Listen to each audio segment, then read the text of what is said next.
안녕하세요. 오늘은 누구나 한 번쯤 겪어봤을 문제, 바로 소화불량, 그 중에서도 나이 들수록 심해지는 소화 문제에 대해 이야기해 보겠습니다. 많은 분들이 이렇게 말씀하시죠.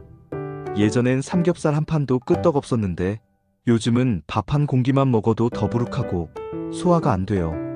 빈속에 먹으면 속이 쓰리고 먹고 나서 눕기도 힘들어요. 가슴까지 뜨겁고 신물이 올라와요. 이런 말씀들 진료실에서 참 자주 듣습니다. 특히 60대 이후 시니어 분들 중엔 식사 후 소화장애, 더부룩함, 신물 역류, 명치 통증 등을 오랜 기간 겪고 계신 분들이 많습니다. 그런데 이 증상들 단순히 속이 안 좋은 날이 아니라 진짜로 위장이 나이 들면서 약해진 탓일 수 있다는 사실 알고 계셨나요? 1. 위장도 나이를 먹습니다. 우리 몸의 모든 기관은 시간이 지나며 노화합니다. 위장도 예외는 아닙니다. 나이가 들수록 위벽은 점점 얇아지고 위산과 소화효소의 분비도 감소하게 됩니다. 또한 위장 운동이 느려져 음식이 위에서 장으로 내려가는데 시간이 오래 걸립니다. 이로 인해 속이 더부룩하거나 체하는 느낌, 식욕저하, 식후 피로감 등을 느끼게 되는 것이죠. 특히 70대 이후의 위장은 젊을 때보다 소화 기능이 3050% 이상 떨어질 수 있다는 연구 결과도 있습니다. 2. 위축성 위염, 조용히 진행되는 만성질환. 노년기에 가장 흔한 위장 질환 중 하나가 바로 위축성 위염입니다. 위축성 위염은 위 점막이 얇아지고 소화 기능이 약해지는 만성 위염입니다. 처음에는 특별한 증상이 없어 지나치기 쉬운데요. 시간이 지나면 다음과 같은 증상이 나타납니다.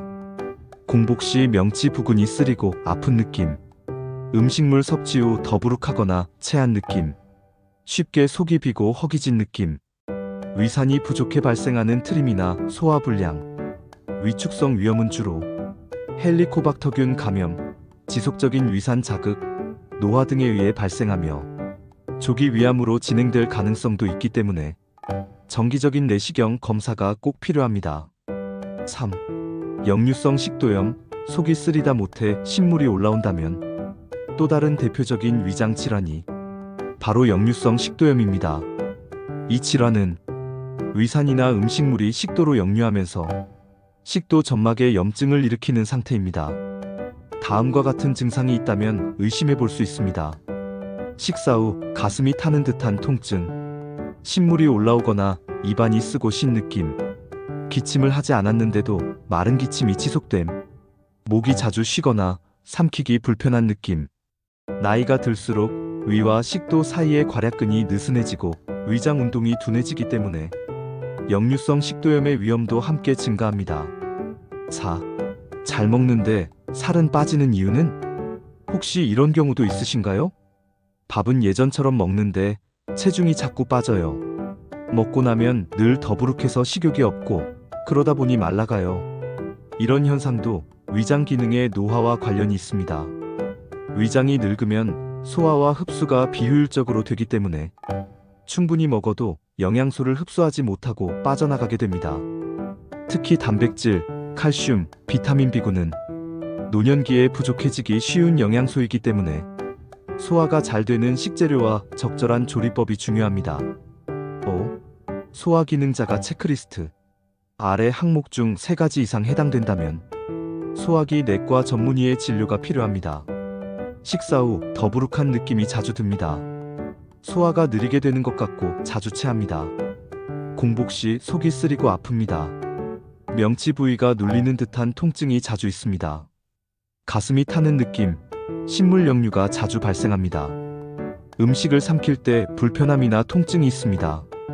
밥을 잘 먹는데도 체중이 점점 빠지고 있습니다. 입냄새가 심해지고 속이 자주 더부룩합니다. 3가지 이상 해당된다면 내시경이나 위 기능 검사를 통해 위 건강 상태를 체크하는 것이 좋습니다. 6. 위장이 편해지는 식사법. 소화기 건강을 지키기 위해 식사 방법부터 바꿔야 합니다.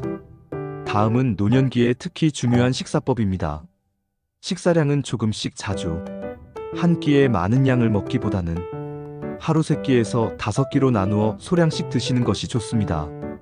한 번에 많은 음식이 들어가면 위에 부담이 생기고 소화효소 분비도 따라가지 못합니다. 식사는 꼭꼭 씹어서 천천히.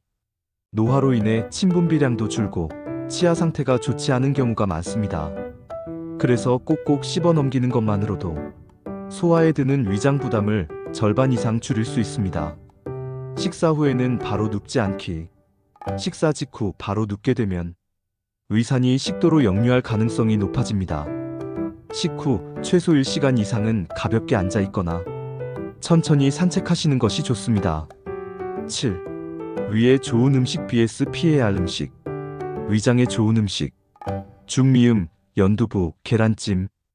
위 점막을 자극하지 않으면서도 단백질 섭취 가능. 감자, 고구마, 단호박. 부드럽고 섬유질이 적당하며 포만감도 높습니다. 바나나, 사과 익혀서 배. 위산을 중화시키고 소화에 부담이 적은 과일들. 양배추, 브로콜리. 위 점막 재생에 도움이 되는 비타민 U와 K가 풍부. 찹쌀, 현미보다는 백미. 현미는 좋지만 위장이 약한 분에겐 부담될 수 있어 백미나 잡곡을 섞어 조리하는 것이 좋습니다. 피해야 할 음식. 튀긴 음식, 고지방 육류. 소화가 느리고 위산을 자극합니다. 김치, 젓갈, 자극적인 양념류. 위염이나 역류성 식도염을 악화시킬 수 있습니다. 커피, 녹차, 탄산음료. 카페인과 탄산은 위산 분비를 늘리고 위 점막을 자극합니다. 술, 흡연. 위 점막을 손상시키고 위염 및 위암의 위험을 높입니다. 8. 생활 속 위 건강 지키는 습관 7가지. 식사는 규칙적으로 되도록 같은 시간에. 불규칙한 식사 패턴은 위장 기능을 혼란시킵니다. 스트레스를 줄이고 마음을 편안히 유지. 스트레스는 위산 과다, 위경련의 직접적인 원인입니다. 약 복용 시 반드시 식사 여부 확인. 특히 진통제, 소염제 등은 위장 장애를 유발할 수 있으므로 공복 복용은 피해야 합니다. 수분 섭취는 식사 중보다는 식사 후로. 식사 중 물을 너무 많이 마시면 위액이 희석되어 소화력이 떨어질 수 있습니다. 적당한 걷기 운동으로 위장 운동 촉진. 하루 2-30분의 걷기만으로도 위장의 움직임을 자연스럽게 돕습니다. 과식 금지, 야식 금지. 특히 밤 늦게 먹는 음식은 소화되지 않고 위산 역류를 일으키기 쉽습니다. 정기적인 내시경 검사. 위염, 위축성 위염, 식도염, 위암 등 조기 발견이 가능하며 위장 나이를 확인하는 가장 좋은 방법입니다. 9. 언제 병원에 가야 할까? 다음과 같은 경우에는 지체하지 말고 병원을 찾아야 합니다.